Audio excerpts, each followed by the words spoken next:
Brought to you by Penguin.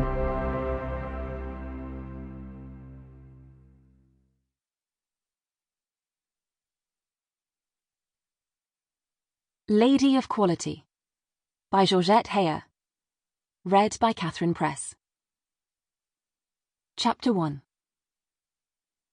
The elegant travelling carriage which bore Miss Wychwood from her birthplace, on the border of Somerset and Wiltshire, to her home in Bath, proceeded on its way at a decorous pace. This was dictated by her coachman, an elderly autocrat, who, having known her from the day of her birth, almost 30 years before, drove her at the pace he considered proper, and turned a deaf ear to her requests to him to put him along. If she didn't know what was due to her consequence, as Miss Wychwood of Twynham Park, he did.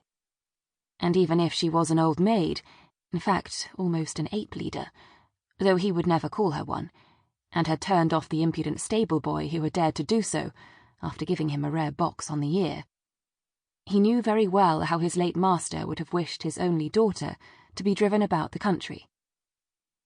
He had a pretty good idea, too, of what Sir Thomas would have felt had he known that Miss Wychwood had set up her own establishment in Bath, a few months after his death, with only a squinny old tough to lend her countenance. A mean bit, Miss Farlow, if ever he saw one. More like a skinned rabbit than a woman, and a regular gabble-grinder into the bargain. It was a marvel to him that Miss Wychwood was able to endure her bibble-babble, for she wasn't short of a sheet. Not by any means she wasn't. The lady thus stigmatized was seated beside Miss Wychwood in the carriage, beguiling the tedium of the journey with a stream of small talk. She was of uncertain age, but it was unkind to describe her as an old tough. And although she was certainly very thin, it was unjust to liken her to a skinned rabbit. She was a distant relation of Miss Wychwood, left by an improvident parent in indigent circumstances, and when she had received a visit from Sir Geoffrey Wychwood, and had grasped that she owed this unprecedented honour to his urgent wish to procure her services as chaperone to his sister, she had seen in his unromantically stout person a paladin sent by Providence to rescue her from a drab lodging, mean fare, and the constant dread of finding herself in debt. She was not to know that her prospective charge had fought strenuously against having her, or any other female, foisted onto her.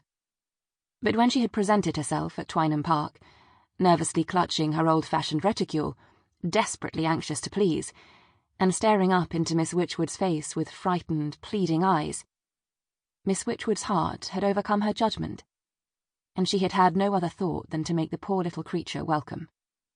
Lady Wychwood, quite unable to picture meek little Miss Farlow as a companion, and far less as a chaperone, to the lively Miss Wychwood, took the earliest opportunity that offered to beg her sister-in-law not to accept Miss Farlow's services without careful consideration.